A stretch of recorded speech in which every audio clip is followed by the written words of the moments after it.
Ladies and gentlemen, we are gathered here today to riff on my friend who has managed to produce one of the most incoherent videos I've seen in recent memory, and goddammit, I really want to talk about it. It's something else entirely. Bruvettes in the audience, I have a question for you. Are you computer literate? Probably not. And you know what? Apparently nobody is, according to sources. Sources say that nobody ever anywhere is computer literate, and that is the topic of today's discussion. I won't hold it back anymore. We'll just get right into the video, and you'll see where we're going with this.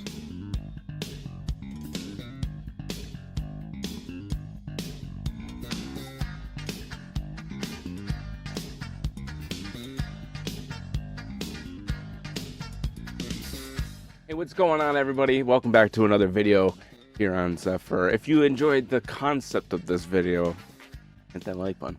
Do you know why I say hit that like button?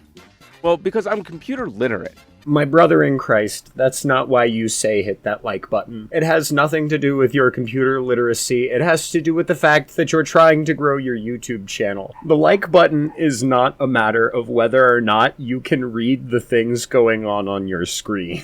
I understand how computers typically function, and I know that a like on a video does not really signify much of anything, and asking for it is more of just a request to see how many people actually do it and are interested in the video. It's more for my sake than it is the algorithm's sake.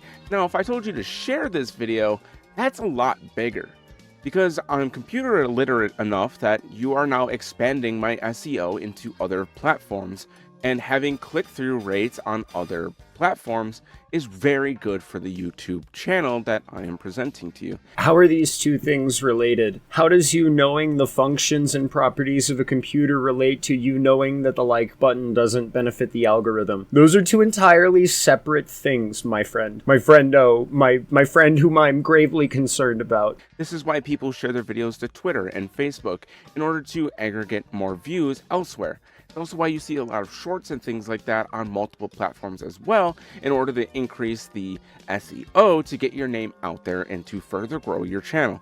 Now, I studied branding, I studied all kinds of stuff in college that is very important to understanding how to run a successful business. How did we get from computer literacy and the issue thereof to branding and marketing and SEO and YouTube channel growth? I don't think these things are necessarily as closely connected as you might think they are. One is being able to function and use a computer, and the other is being able to market your properties to the demographic that you're trying to sell your properties to.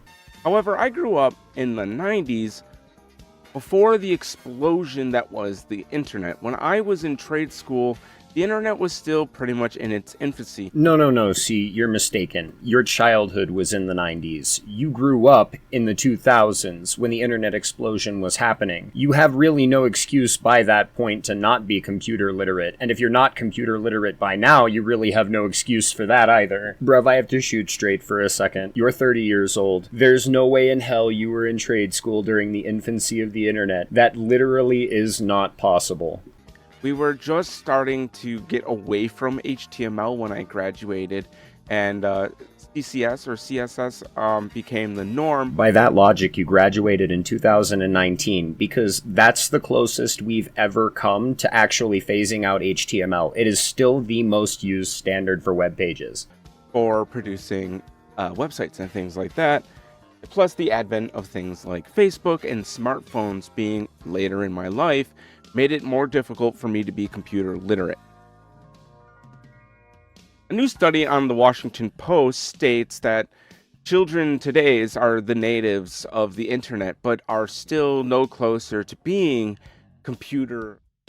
Was this really a good time for a transition cut? Was it really? Did you have to cut yourself off in the middle of a word? Like, you could have done this after you finished the word but you cut yourself off in the middle of a word. Literate. It seems that we have completely deviated from teaching people simple UX, troubleshooting platforms, and taught people how to exactly run a computer comfortably and consistently, even when there's issues. I've stated for a long time that computers are pretty much going to be very important to understand in the future. Computers are very important right now. Our entire society functions on the threads that the internet is held together by. There is no in the future for computer literacy. There is right here, right now, in the moment, while we are in the future.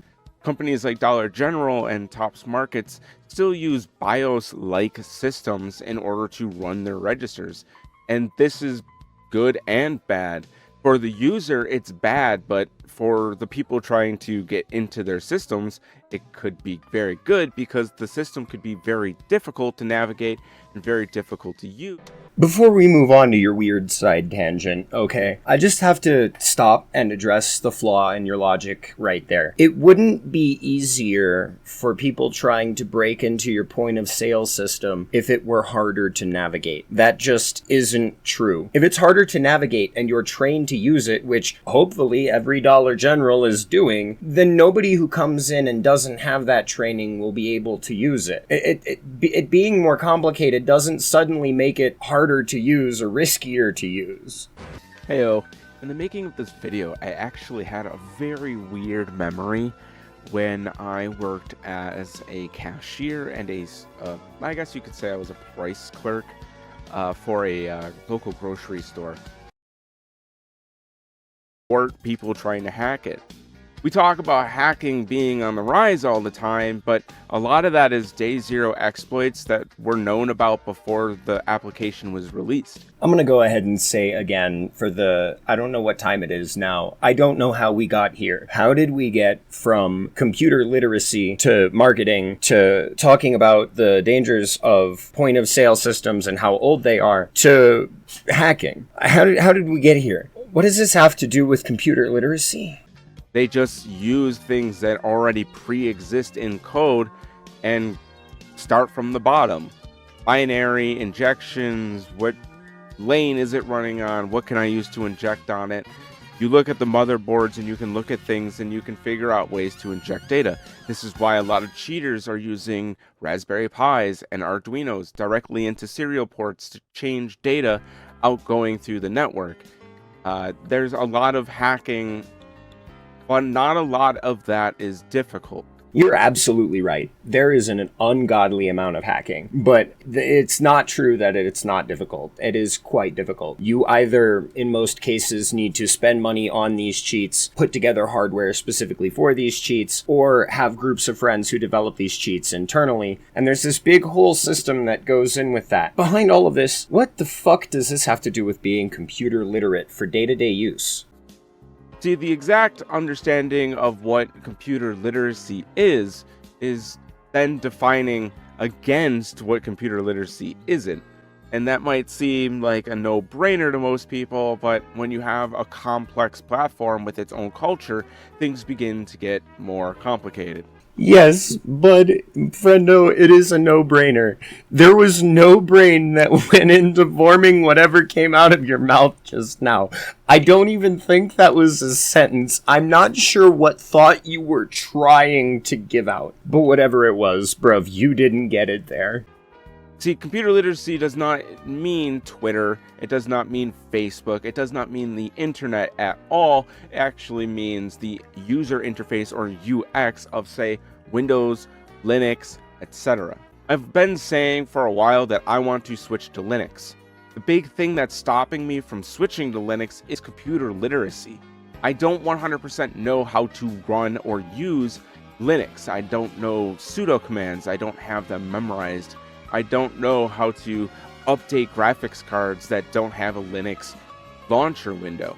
My literacy has been taken away by a lot of the convenience factors that Windows and other platforms try to provide. You know what hasn't been taken away, though? The fucking Google search. If you have a question about how to do something in Linux, you can Google it, find the solution in 5 seconds probably, and you're golden. So if you want to use Linux, just fucking do it. Don't make the excuse that you're too stupid to do it. Just fucking do it, otherwise you don't want to. And because of that, I am now stuck into a single UX without a real easy way to break out. You are aware that, like, the majority of Linux distros have a Windows-like UI, right? Like, you're not really making such a tremendous leap when you go from Windows to Linux. Those aren't so substantially different that it's mind-blowing and foreign territory. It's not like going to another country that you've never been to before. I've purchased many of books on Linux at this point. I have read many of articles on Linux, and it seems like Linux is where I want to be as a content creator and a gamer. The ability to have way higher frame rates and way more control over my TDP on my CPU, my TDP on my GPU, my fan curvatures, all of that seems like a very big step forward for me. You can do all of those things in Windows. It's not like you can't. It's not like Linux suddenly gives you the magical ability to edit the machine code. Windows is capable of a lot of the exact same things, especially with the Linux compatibility layer. I think what's really happening here is you have no fucking clue what you're talking about. In my career as a content creator and having the ability to save money but still get the content across to you because I'm not making money here. Less and less people are becoming computer literate. Less and less people are going to want to deviate from Fisher-Price phones like the iPhone. I'm not sure if you realize it, but you saying that the children of the future are losing computer literacy, followed by a screenshot of a Fisher-Price iPhone meant to teach children computer literacy, is extremely counterintuitive. Computer literacy is being taken away, and closed environments are being made in order to keep a consensual group in that UX. They don't want people to leave the Android market. They don't want people to leave the iPhone market.